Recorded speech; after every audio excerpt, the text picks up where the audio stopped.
మా పాప ముందు సినిమా హీరోయిన్ అందరూ డబ్బా. మా పాప మీ నగలేసుకుంది కాబట్టి అవన్నీ దగడగా దగడగా అని మెరిసిపోతున్నాయి. వెళ్ళరా బయటికి, వెళ్ళరా బయటికి. తప్పేమన్నా నాన్న పెద్దబాబు? తప్పు నీది కాదరా. ఈ ఫోటోలన్నీ నీ ముందు పెట్టాను చూడు, మాదే తప్పు. వెళ్ళు. వాడిని ఎందుకండి తరిమేస్తున్నారు? దిష్టి దిష్టి.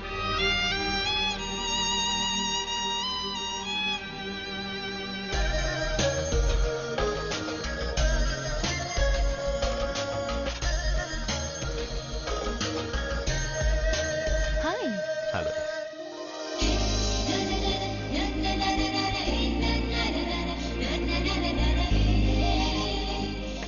వావ్,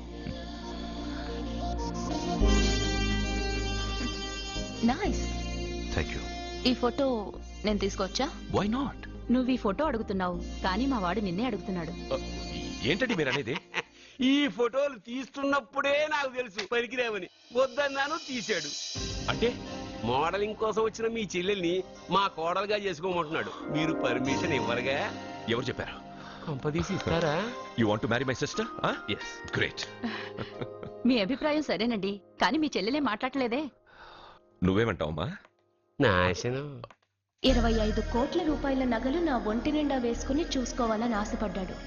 వీడిని పెళ్లి చేసుకుంటే ప్రపంచం మొత్తం చూడొచ్చు. రారా, ఆ అమ్మాయి వాకౌట్ చూస్తేనే అర్థమైపోయిందిగా నువ్వు నాకౌట్ అని. వాళ్ళు గెటౌట్ అనక ముందే మనం గేట్అవుట్ అయిపోదాం పద. నాకు ఈ పెళ్లి ఇష్టం. నీకు ఇష్టమైతే సరిపోయిందా? జాతకాలు కలవు కదా. ఏం మాట్లాడుతున్నారండి? 10 వంతుల్లో 9 వంతులు సరిపోవు అంటున్నాను. నాన్న, మా మనసులు కలిసాక జాతకాలు కలవాల్సిన అవసరం లేదు. ఒరే నాన్న, ఎంతైనా మనది రత్నాల వ్యాపారం. కస్టమర్స్ కూడా జాతకాలు చూపించే మనం రత్నాలు అమ్ముతాం. అలాంటిది జాతకాలు చూడకుండా నా కొడుక్కి పెళ్లి చేస్తానా? వేషుగా చూపిద్దాం. ఇండియాలోని ప్రసిద్ధ జ్యోతిష్కుడు నీలకంఠ శాస్త్రి, ఆయన దగ్గరే వీళ్ళ జాతకాలు చూపించి పెళ్లి ముహూర్తాలు పెట్టుకుందాం. ఆయన ఇంకా బతికే ఉన్నాడా? మిమ్మల్ని చేసుకుని నేను ఇంకా బతికే ఉన్నానుగా. ఆయన బతికే ఉంటాడు. నడవండి.